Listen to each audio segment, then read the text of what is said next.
Meu marido me perguntou: "Está gostando do apartamento que comprei para você, amor?" E eu, perplexa, respondi que morava de aluguel. Ele ficou branco. E foi exatamente nesse momento que minha cunhada entrou na sala com a chave pendurada na bolsa, sorrindo daquele jeito que eu já conhecia tão bem, e disse: "Meu irmão finalmente abriu os olhos para o que realmente importa. Não para mim, para ela. Sempre para ela." Eu precisei de alguns segundos para entender o que estava acontecendo na minha frente. O apartamento que meu marido jurava ter comprado para mim como surpresa do nosso aniversário de casamento, o apartamento que ele tinha economizado durante 2 anos, sem me contar nada porque queria me ver feliz, o apartamento que deveria ser o maior presente de amor que alguém já me deu, estava nas mãos da irmã dele, e ela estava ali, na sala da minha sogra, segurando aquela chave como se fosse um troféu, como se tivesse vencido alguma coisa, como se eu fosse perder. Spoiler, eu não perdi. Mas deixa eu te contar tudo desde o começo, porque essa história não começou naquele dia. Essa história começou muito antes, no dia em que eu me tornei a mulher do irmão dela, e ela decidiu que isso era inaceitável. Meu nome é Renata, tenho 36 anos, sou professora de educação infantil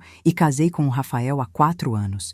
Ele tem 38, é engenheiro civil, um homem bom, trabalhador, amoroso, com um único ponto cego no mundo, a irmã dele, Bianca. E Bianca, com seus 31 anos, seus olhos castanhos que sabem chorar na hora exata e sua voz de mel que esconde mel envenenado, passou os 4 anos do nosso casamento tentando me tirar da vida dele. Não de forma grosseira, não de forma óbvia, de forma cirúrgica, calculada, paciente, do jeito que só quem foi treinado pela própria amargura sabe fazer. Mas eu preciso voltar ainda mais. Preciso te contar como tudo começou, para que você entenda que o apartamento não foi um acidente. Foi a jogada final de um plano que ela vinha construindo há anos. E eu só percebi quando já estava dentro do tabuleiro, sem saber que estava sendo movida como uma peça. Conheci o Rafael numa festa de aniversário de uma amiga em comum. Era uma sexta-feira de outubro, o tipo de noite que você não espera que vá mudar nada, e que muda tudo. Ele estava encostado na parede com um copo na mão, conversando com 2 amigos, e quando nossos olhos se cruzaram, foi aquela coisa que você não sabe explicar direito, aquela sensação de reconhecimento, como se você já tivesse esperado por aquela pessoa sem saber. A gente conversou a noite toda. Ele era engraçado, inteligente, atencioso do jeito real, não do jeito performático que alguns homens fazem quando querem impressionar. Trocamos número e no dia seguinte ele já tinha mandado mensagem. Namoramos 2 anos antes de casar. Nesses 2 anos, conheci a família dele aos poucos. A mãe dele, Dona Cecília, uma senhora de 63 anos, cabelos brancos, mãos sempre ocupadas com alguma coisa na cozinha, me recebeu bem desde o começo. Não com efusividade exagerada, mas com aquela gentileza sólida de quem decide abrir espaço de verdade. O pai do Rafael tinha falecido alguns anos antes, então era só ela, o Rafael e a Bianca. Uma família pequena, unida, com aquela dinâmica de quem passou por perdas juntos e aprendeu a se segurar nos outros. A Bianca foi diferente desde o primeiro dia. Não de forma explícita, não me recebeu com frieza ou rispidez. Pelo contrário, me recebeu com um sorriso enorme, me abraçou como se me conhecesse há anos, me chamou de cunhada do coração, já na primeira semana, e fez questão de me incluir em tudo, almoços de família, saídas com as amigas dela, conversas sobre o Rafael, como se eu fosse a confidente mais confiável do mundo. Era calorosa demais, era próxima demais, era perfeita demais. E eu, que fui criada num lar onde as pessoas eram exatamente o que pareciam ser, levei alguns meses para entender que aquilo tudo era uma performance, que por trás daquele calor todo existia uma frieza calculada que eu ainda não tinha palavras para descrever. O primeiro sinal veio 3 meses depois que eu e o Rafael ficamos oficialmente juntos. Estávamos na casa da Dona Cecília, num domingo de almoço, e eu tinha levado uma torta de maçã que minha mãe tinha me ensinado a fazer, uma receita de família, daquelas que cheiram a infância e cuidado. Coloquei na mesa toda orgulhosa. O Rafael provou e fechou os olhos de satisfação. Disse que estava a melhor coisa que tinha comido na vida. E eu me senti daquele jeito que a gente se sente quando faz algo de amor por alguém e é recebido de verdade. Foi aí que a Bianca, com aquele sorriso de mel, disse: "Que fofa, Renata! Você tentou, tentou. Não ficou boa, não adorei, não que capricho. Tentou." Uma única palavra pequeninha que fez o elogio do Rafael parecer exagerado e o meu esforço parecer insuficiente. Ninguém mais na mesa pareceu notar. Eu notei. Engoli e sorri. Esse foi o começo. Nos meses seguintes, os comentários foram chegando com aquela frequência calculada de quem sabe exatamente quanto veneno uma pessoa aguenta antes de desabar. Nunca na frente do Rafael de forma óbvia, sempre naquele espaço entre nós duas, quando ele estava no banheiro ou na cozinha ou de costas. Você não acha que está se descuidando um pouco, Renata? Não pelo Rafael, por você mesma, sabe? Ai, aquela jaqueta que você está usando era da ex dele, não era? Ela deixou na casa da minha mãe uma vez. Que coincidência engraçada. Você tem certeza que esse emprego de professora te satisfaz? Porque o Rafael sempre falou que queria uma mulher que tivesse mais ambição. Não que você não seja ambiciosa, claro. Cada um tem seu ritmo. Cada frase delas era uma faca miúda. Não do tipo que te mata de uma vez. Do tipo que vai fazendo cortes pequenos, que você mal sente na hora, mas que vão se acumulando até que de repente você percebe que está sangrando por dentro e nem sabe exatamente quando começou. Mas eu ainda estava no começo da história. Ainda estava na fase em que você tenta entender, em que você dá o benefício da dúvida, em que você se pergunta se não está exagerando. E a Bianca sabia disso. Ela contava com isso. Mas antes de continuar, preciso fazer um pedido especial para você que está aqui comigo. Se essa história está tocando em alguma coisa dentro de você, se você já sentiu esse frio na barriga de reconhecer um comportamento que alguém próximo tem com você, deixa o seu like e se inscreve no canal. Isso me mostra que não estou falando sozinha, que existe alguém do outro lado que entende. E me conta nos comentários, você já teve uma cunhada assim na sua vida? Vamos continuar. Eu e o Rafael nos casamos numa tarde de abril, numa cerimônia pequena, só família próxima e amigos de verdade, num sítio que um amigo dele cedeu e que a gente decorou com as próprias mãos. Não foi o casamento dos sonhos de revista, foi melhor do que isso, foi real, foi nosso. Ele chorou quando me viu entrar, e eu ainda me lembro exatamente da cor do céu, naquele momento. Um azul que parecia pintado especialmente para aquele dia, e do jeito que ele apertou minha mão no altar, como se nunca fosse largar. A Bianca estava deslumbrante no vestido que ela mesma escolheu, um vermelho intenso que chamava mais atenção do que o branco da noiva. O que foi notado por pelo menos 3 pessoas que me comentaram depois, com aquele sorriso desconfortável de quem não sabe bem como interpretar uma coisa, mas sabe que algo estava errado. Eu não disse nada. Era meu casamento, e eu decidi que não ia deixar nada estragar aquele dia. Sorri para ela nas fotos, dancei com ela na pista e guardo até hoje uma foto onde nós duas estamos abraçadas e ela está sorrindo para a câmera enquanto eu olho para o Rafael. Naquela foto está tudo o que eu precisava saber. Eu olhava para o meu marido e ela olhava para a plateia. Os primeiros meses de casamento foram a fase mais intensa da interferência dela. Era como se o papel e a aliança tivessem acionado alguma coisa nela, algum mecanismo de urgência, algum alarme interno que dizia que ela estava perdendo o controle sobre o irmão e precisava agir rápido. As ligações para o Rafael aumentaram, não de forma drástica, mas de forma notável. Ligava à noite, depois das 10, quando ela sabia que a gente provavelmente já estava se preparando para dormir. Ligava nos finais de semana, quando a gente tinha planos a 2. Ligava no aniversário do nosso primeiro mês de casados, que o Rafael tinha guardado segredo porque queria me surpreender com um jantar. E ela ligou às 19 horas em ponto dizendo que estava passando mal e precisava dele. Ele foi. Eu fiquei sozinha na mesa do restaurante que ele tinha reservado com 3 semanas de antecedência,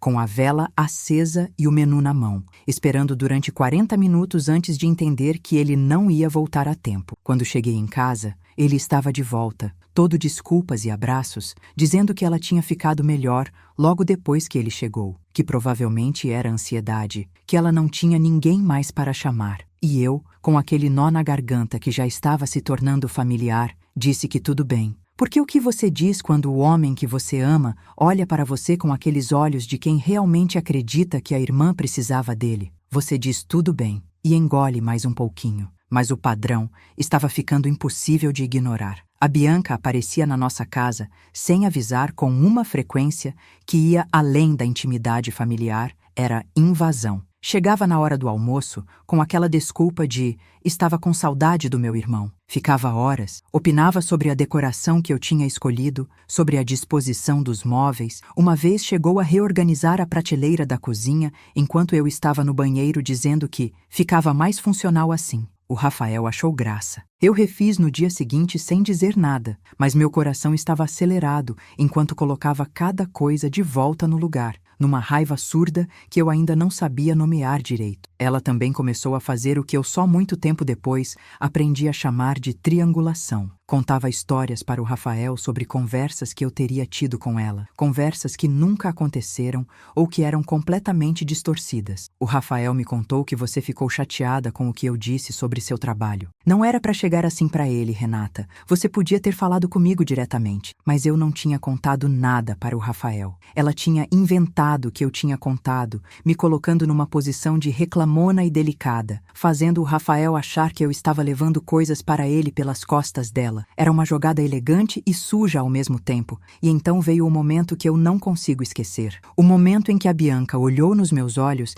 e disse, sem metáfora, sem véu, sem aquele mel que ela costumava usar. Você sabe que o Rafael e eu somos muito próximos, né? Sempre fomos, e pessoas que entram na vida dele precisam entender isso ou acabam saindo. Eu estava na cozinha da sogra, lavando uma louça, e ela estava encostada na pia do meu lado. Disse aquilo num tom tão casual, como se estivesse comentando sobre o tempo. Meu coração disparou. Minha mão que segurava o prato apertou mais forte do que deveria, mas eu virei para ela, olhei nos olhos dela e disse com a voz mais calma que consegui. Obrigada pela informação, Bianca. E voltei a lavar a louça. Ela não esperava por isso. Eu percebi pela fração de segundo em que o sorriso dela vacilou. Esperava lágrimas, ou raiva, ou uma resposta que ela pudesse usar contra mim. Não esperava calma. E aquela calma minha, que naquele momento era mais defesa do que estratégia, plantou em mim a primeira semente do que eu viria a ser mais tarde. Mas a Bianca não desistiu. Longe disso. Nos meses seguintes, ela escalou. Passou das insinuações veladas para as ações concretas. Começou a marcar almoços de família nos mesmos dias que eu tinha planos com o Rafael.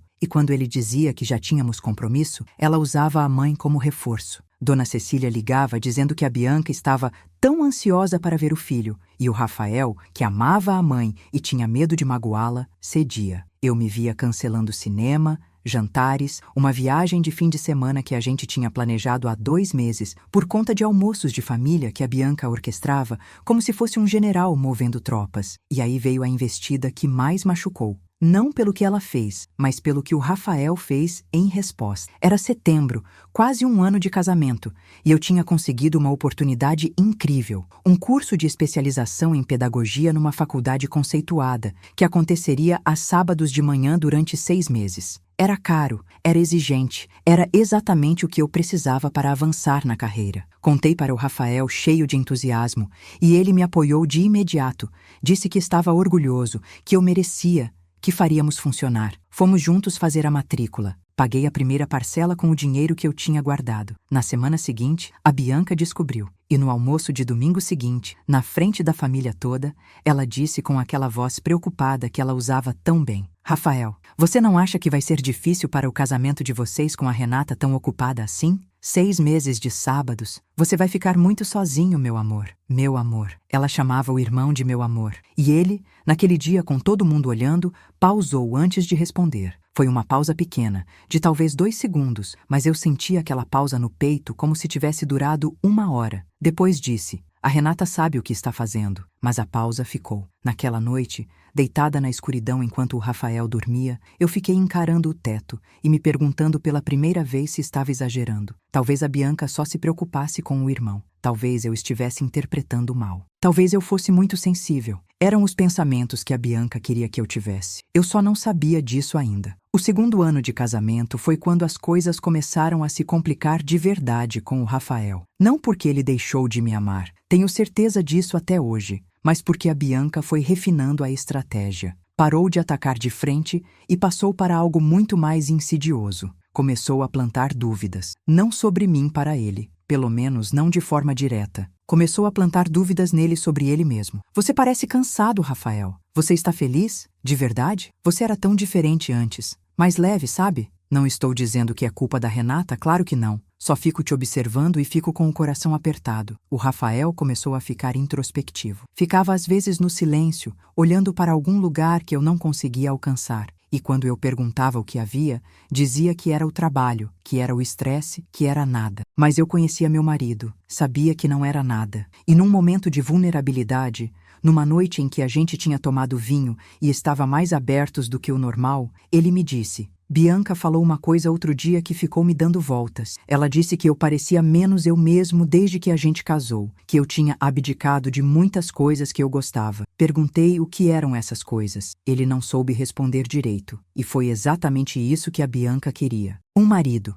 que não sabia o que havia de errado, mas sentia que havia algo, e tinha aprendido a associar esse mal-estar ao casamento. Era genial, de um jeito horrível, porque você não pode se defender de uma acusação que ninguém fez explicitamente. Você não pode confrontar um fantasma. Você só pode assistir enquanto a névoa vai engrossando e o homem que você ama vai ficando ligeiramente mais distante, ligeiramente mais confuso, ligeiramente mais suscetível à voz da irmã que está sempre lá para dizer: eu só quero o seu bem. Foram meses assim, meses de tentar entender, de observar, de juntar os fragmentos. Comecei a prestar mais atenção nas conversas dela, nas palavras que ela escolhia, nos momentos em que aparecia. Percebi que ela nunca atacava quando o Rafael estava em bom humor, nunca insinuava quando as coisas entre a gente estavam bem. Esperava os momentos de fragilidade, o dia depois de uma discussão pequena, a semana de mais pressão no trabalho dele, o domingo preguiçoso em que ele ficava quieto. Era como um animal que conhecia o momento exato de atacar. E eu comecei a guardar tudo. Numa agenda pequena de capa azul que ganhei de presente e nunca tinha usado, comecei a anotar datas, falas, situações. Não por paranoia, por sobrevivência, porque eu estava começando a entender que o que estava acontecendo na minha família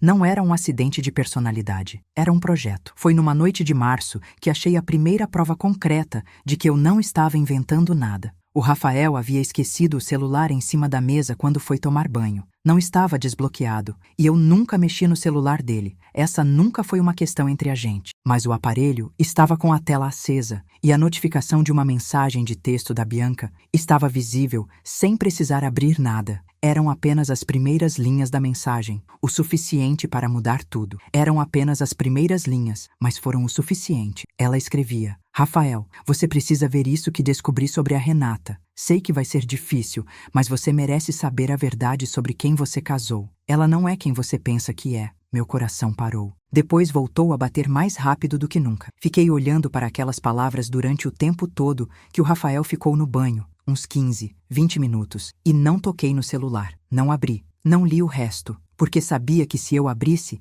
estaria invadindo a privacidade dele, e isso nunca foi algo que eu quis fazer. Mas quando ele saiu do banho e pegou o aparelho, perguntei com a voz o mais neutra que consegui: A Bianca te mandou mensagem agora, sobre mim, pelo que deu para ver. Ele olhou para o celular, leu, e o rosto dele passou por uma sequência de emoções que eu nunca vou esquecer: surpresa, desconforto, e então aquela expressão que era a combinação entre lealdade e confusão que ele tinha quando a irmã estava envolvida. Ele me disse que não era nada, que ela estava preocupada com ele, que ela tinha visto uma coisa num perfil de redes sociais e tinha interpretado errado. Perguntei o que era. Ele disse que era besteira. Não me mostrou. E por mais que eu tentasse, ele não me mostrou. Disse que a Bianca às vezes exagerava, que ele ia conversar com ela, que eu não precisava me preocupar. Mas o que ficou no ar entre a gente naquela noite não era preocupação. Era a primeira camada de uma desconfiança que a Bianca havia colocado ali, fina como papel,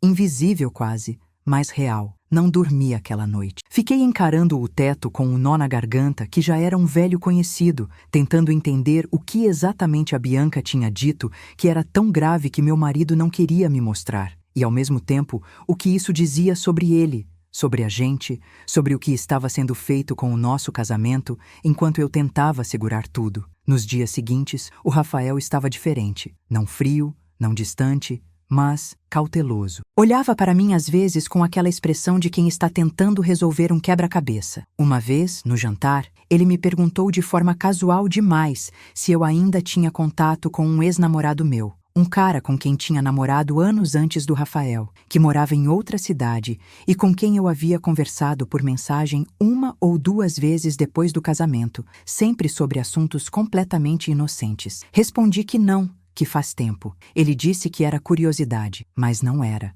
E eu entendi. A Bianca tinha usado aquele ex como munição, Tinha criado uma narrativa, tinha distorcido algum detalhe, tinha plantado uma semente de dúvida tão específica e envenenada que o Rafael estava agora carregando uma pergunta que não conseguia fazer diretamente. Eu senti raiva, uma raiva limpa, funda, do tipo que não grita, que apenas endurece, e percebi que chegou a hora de parar de observar e começar a agir. O ponto de ruptura veio numa forma que eu não esperava, e que até hoje, quando revejo mentalmente, vejo como o maior e mais brutal erro de cálculo que a Bianca cometeu em todos esses anos. O Rafael, sem me contar nada, havia decidido me dar uma surpresa para o nosso 3º aniversário de casamento. Ele estava economizando faz tempo, guardando dinheiro de forma cuidadosa e, com a ajuda de um amigo que trabalhava com imóveis, estava comprando um apartamento pequeno num bairro próximo de onde a gente morava, como presente. O plano era simples: me levar até lá no nosso aniversário, dar a chave e dizer que era nosso, não dele, nosso, no nome dos dois. Só que no meio do processo, a Bianca descobriu. Não sei como, talvez o amigo que trabalhava com imóveis tenha mencionado para alguém, talvez ela tenha visto alguma movimentação financeira. Não importa o como, importa o que ela fez com essa informação. Ela foi até o Rafael e disse que tinha descoberto sobre o apartamento e começou a colocar dúvidas. Disse que comprar um imóvel em nome de outra pessoa era arriscado, que se o casamento não desse certo, ele perderia tudo, que ela tinha consultado um advogado e tinha uma forma melhor de fazer isso. Disse que ele poderia comprar no nome dela provisoriamente, como uma proteção jurídica, e depois que tudo fosse regularizado, transferia para mim sem custo. Era uma mentira. Uma mentira jurídica, prática, específica o suficiente para parecer razoável para um engenheiro civil que entendia de construções, mas não de direito imobiliário. E o Rafael acreditou, porque era a irmã,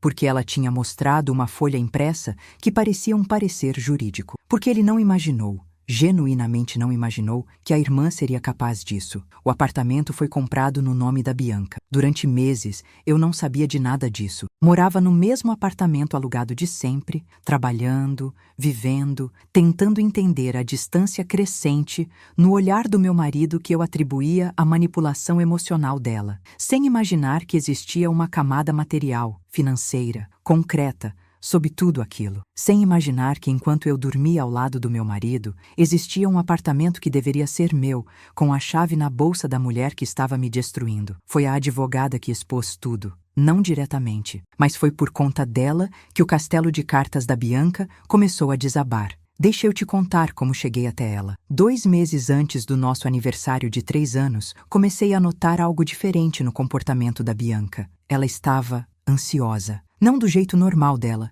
não aquela ansiedade performática que ela usava para manipular o Rafael. Uma ansiedade real, orgânica, aquela que aparece nos gestos pequenos, no jeito que ela checava o celular mais do que o normal, no jeito que ela desviava o olhar quando o Rafael falava sobre planos futuros. Comecei a prestar atenção. E numa tarde de quarta-feira, num acaso que mudou tudo, estava passando perto da agência bancária do bairro quando a vi saindo de lá. Ela não me viu. Estava com uma pasta na mão, falando ao celular, a voz baixa, mas o rosto tenso. Não a segui. Não fiz nada naquele momento, mas aquele rosto tenso ficou comigo. Naquela noite, enquanto o Rafael dormia, abri o notebook e fui até os grupos de WhatsApp de família que eu raramente acessava. E lá, numa conversa antiga de um grupo menor com a dona Cecília e a Bianca, achei uma mensagem que a Bianca tinha mandado para a sogra 6 meses antes, achando que eu nunca acessaria aquele grupo. Ela escrevia sobre o negócio do Rafael e como estava tomando providências para resolver logo. A dona Cecília respondia com um: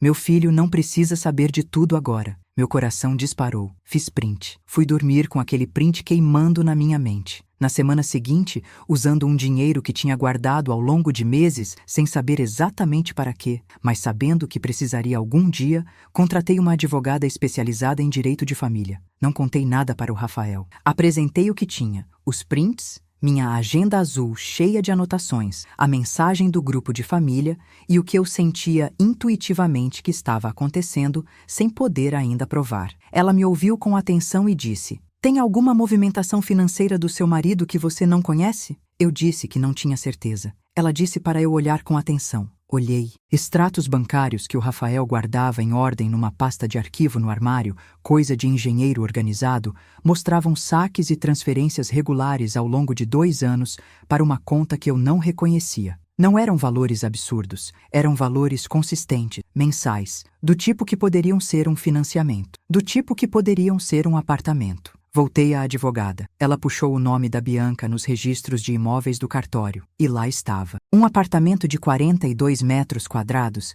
num bairro a 3 quilômetros de onde morávamos, registrado em nome de Bianca, comprado há 8 meses, com o valor exato que correspondia às transferências que eu tinha visto nos extratos. Fiquei olhando para aquele documento durante um longo tempo, sem lágrimas, sem grito. Com aquela clareza fria que vem quando você finalmente entende tudo, quando o quebra-cabeça de anos de dor finalmente se encaixa numa imagem que faz sentido horrível, mas faz sentido. Ela não tinha apenas tentado afastar meu marido de mim. Ela tinha roubado o presente dele para mim. Tinha usado o amor que ele sentia por mim como instrumento para me tirar algo material, concreto, real. A advogada me perguntou o que eu queria fazer. Poderia entrar com uma ação de imediato. Poderia confrontar o Rafael com as provas. Poderia acionar o Ministério Público. Tinha múltiplos caminhos. Mas eu a olhei e disse que queria fazer uma coisa primeiro. Queria que a Bianca se expusesse sozinha, com o Rafael presente, sem que ele pudesse depois dizer que eu tinha armado alguma coisa, que eu tinha manipulado, que eu tinha inventado. Queria que ele visse com os próprios olhos, que a visse com a chave na mão, que ouvisse da própria boca dela o que ela tinha feito.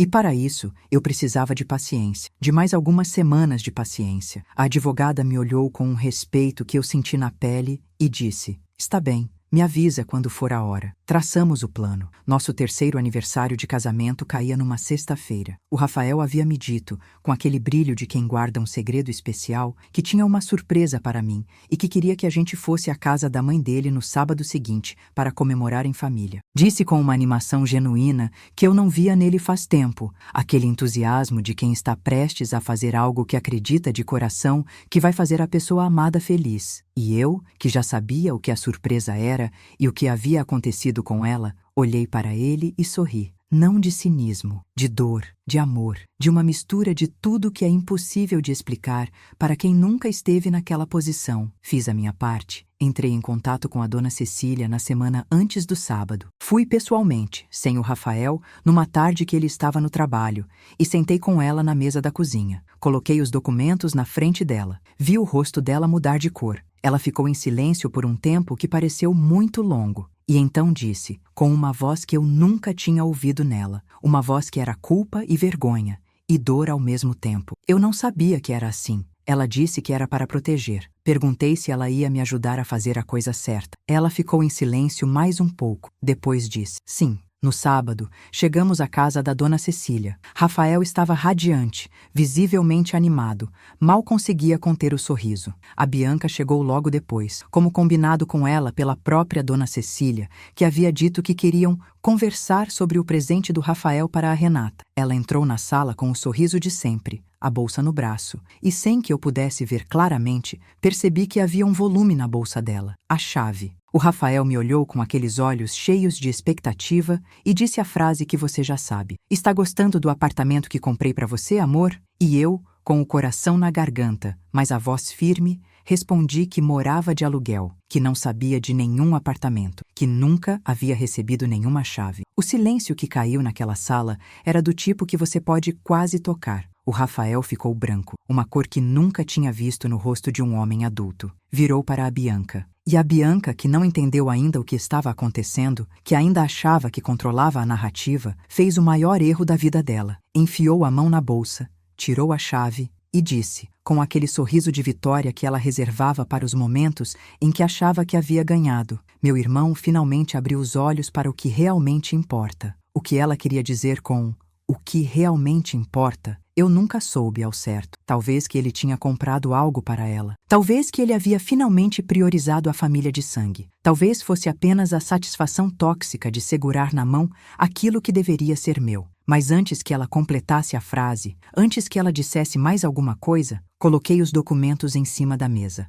A escritura do imóvel, o extrato com as transferências, o registro em cartório, o parecer da minha advogada e a captura de tela da mensagem que ela havia enviado para o Rafael meses antes sobre a descoberta acerca de mim, que a minha advogada havia conseguido recuperar com a ajuda de recursos técnicos legais junto com outros documentos do processo. Cada folha que pousava na mesa fazia um som pequeno que soava como um trovão dentro daquela sala. O Rafael olhou para as folhas, olhou para mim, olhou para a irmã e disse, com uma voz que eu nunca tinha ouvido nele, uma voz baixa e terrivelmente calma: Bianca, o que você fez? Não era uma pergunta. Ela tentou. Devo dar crédito a isso. Ela tentou a tática de sempre, o choro, a voz quebrada. Eu só queria te proteger, Rafael. Você não entende. Ela não é boa para você. Eu tenho provas. Mas o Rafael a interrompeu com uma frase que ficou gravada na minha memória para sempre. Que provas? As mesmas provas que você inventou sobre o ex dela, que eu fui tolo o suficiente de não ver que eram mentira? Porque ele havia finalmente lido a mensagem completa que a Bianca havia mandado meses antes sobre mim. A minha advogada havia conseguido o conteúdo integral. Era uma história completamente fabricada, com detalhes que não existiam, sobre uma suposta traição minha com o ex-namorado, baseada em nada, além da imaginação perturbada de uma mulher que precisava destruir um casamento para sentir que ainda controlava o irmão. A dona Cecília estava sentada no canto da sala, quieta, com as mãos juntas no colo, e quando a Bianca tentou apelar para ela, quando tentou aquele "Mãe, fala para ele que eu só queria o bem dele", a dona Cecília disse apenas: "Não, Bianca, dessa vez não." 3 palavras. 3 palavras que custaram décadas de conivência para serem ditas, mas que quando saíram com um peso que encheu a sala inteira. A Bianca foi embora naquele dia sem a chave. Saiu sem o sorriso. Saiu com o rosto daquelas pessoas que percebem que a armadura deles foi finalmente penetrada e que não sabem o que são por baixo dela. Foi embora com passos rápidos e a bolsa apertada contra o corpo, e eu a vi sair pela janela da sala e respirei. Uma respiração diferente de todas as que eu havia dado nos últimos 3 anos. Uma respiração que tinha espaço para chegar até o fundo dos pulmões. O Rafael ficou muito tempo em silêncio depois que ela foi embora. Ficou olhando para os documentos na mesa, para as mãos, para a janela onde a irmã havia desaparecido. A dona Cecília saiu discretamente para a cozinha, dando espaço para nós dois. E então ele virou para mim com um rosto que eu nunca quero ver de novo em ninguém que amo, porque era o rosto da vergonha mais funda, aquela vergonha de quem percebe que falhou com a pessoa que mais amava. Ele disse: "Quanto tempo você sabia?" Eu disse: "Umas semanas, mas eu senti por anos." Ele fechou os olhos. Quando abriu, eles estavam úmidos. Disse: "Por que você não me contou antes?" Respondi com a verdade, porque cada vez que tentei, eu era exagerada. Cada vez que mostrei uma prova, era interpretação minha. Eu precisava que você visse sozinho. Precisava que fosse real para você do jeito que era real para mim. Ele não respondeu. Levantou, veio até mim e me abraçou do jeito que ele abraçava quando a gente era recém-casado, daquele jeito que coloca o queixo na minha cabeça e aperta como se quisesse me mesclar com ele. Fiquei parada 1 segundo, 2, e então abracei de volta. E chorei. Não de alívio, não de vitória. De tudo que foi acumulado nesses anos, de todos os jantares que ficaram frios, de todas as noites encarando o teto, de todas as vezes que duvidei de mim mesma, de toda a energia que precisei gastar para permanecer sã enquanto alguém tentava me convencer de que eu era o problema. Chorei por tudo isso e depois parei, porque havia ainda muito a resolver. A advogada entrou com o processo. A escritura do apartamento foi impugnada. Dado que o dinheiro da compra era comprovadamente do Rafael e que havia evidências documentais de que a transação havia sido feita mediante informações falsas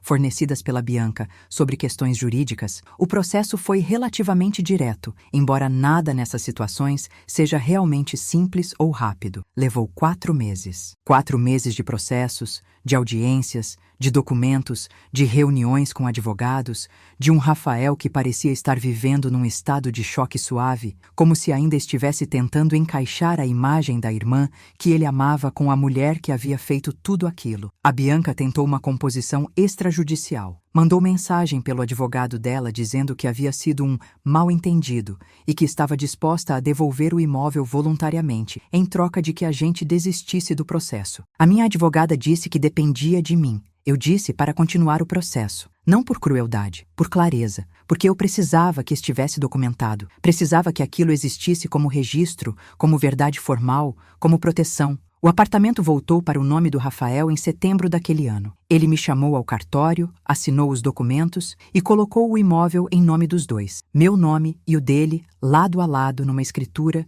do jeito que deveria ter sido desde o começo. Saímos do cartório sem falar muito, pegamos um café numa padaria do bairro e ficamos sentados um tempo apenas olhando para a rua. Ele disse: "Eu sinto muito." Eu disse: "Eu sei, porque eu sabia." O Rafael nunca foi o vilão dessa história. Foi alguém que amou demais e na direção errada por tempo demais, sem perceber o preço que isso custava para a mulher que dormia ao lado dele. A relação com a Bianca entrou num congelamento. O Rafael a encontrou uma vez, a convite da dona Cecília, que queria uma conversa franca entre os 3 filhos. E o que me contou depois foi que ela havia passado a maior parte do tempo vitimizada, falando em como havia sido julgada, em como ninguém entendia o quanto ela amava o irmão. Não havia pedido desculpas, não verdadeiramente. Havia apresentado mais uma performance, dessa vez de martírio, e quando o Rafael disse que enquanto ela não entendesse o que havia feito de errado e pedisse desculpas reais a mim, o relacionamento entre eles seria mínimo, ela saiu da casa da mãe com cara de escândalo, como se fosse ela a injustiçada. Não me surpreendeu.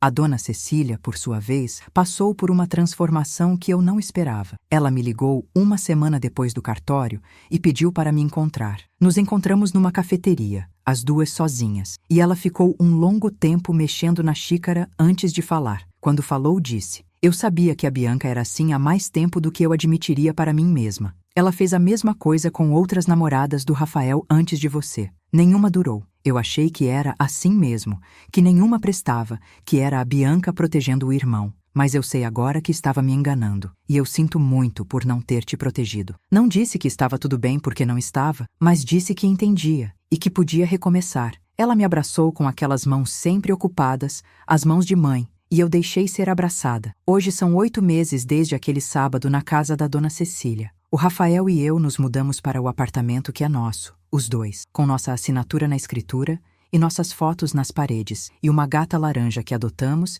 e que dorme no meio da cama e responde pelo nome de Caju. A vida voltou a ter aquela textura de antes, aquela textura de coisas simples que são, na verdade, o que existe de mais valioso. Café da manhã juntos, brigas pequenas sobre quem deixou a torneira pingando, fins de tarde no sofá com um noticiário que nenhum dos dois assiste de verdade, de tanto que a gente conversa por cima. O Rafael está fazendo terapia, começou 2 meses depois do que aconteceu, não por minha insistência, mas porque ele mesmo decidiu que precisava entender por que tinha sido tão incapaz de ver o que estava diante dos olhos, porque o amor pela irmã havia se tornado um ponto cego tão absoluto. É um processo longo, é um processo que às vezes o deixa pesado e quieto, mas é um processo real, e isso conta mais do que qualquer coisa. Não perdoei a Bianca. Não no sentido de que voltamos a nos ver com normalidade, não no sentido de que apaguei o que foi feito, mas fiz algo que levou mais tempo.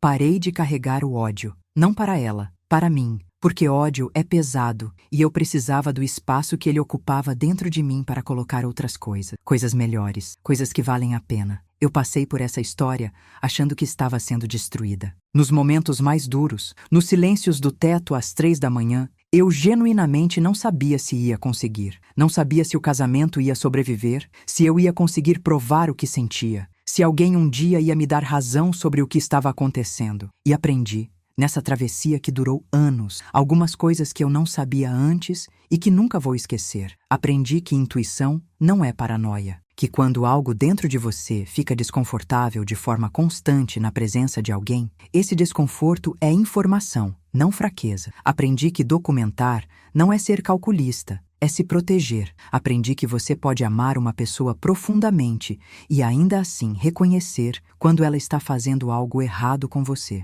Aprendi que paciência estratégica e passividade são coisas completamente diferentes. Aprendi que pedir ajuda, profissional, jurídica, de uma amiga de confiança, não é fraqueza, é inteligência. E aprendi, acima de tudo, que a transformação mais importante que aconteceu nessa história não foi a da Bianca, que provavelmente continua sendo quem é, não foi a do Rafael, que está no caminho de entender seus próprios pontos cegos, não foi a da dona Cecília, que está aprendendo a não ser conivente. A transformação mais importante foi a minha. Eu entrei nessa história como uma mulher que engolia os cortes pequenos e esperava que o tempo resolvesse. Saí dela como uma mulher que sabe o que vale, que sabe documentar, que sabe buscar ajuda, que sabe esperar o momento certo e que sabe que sua voz, mesmo quando ninguém parece ouvi-la, é real e merece ser ouvida. Aquela mulher de avental que segurava a faca de cebola enquanto engolia veneno ainda está em mim, mas ela não manda mais. Quem manda é essa que está aqui,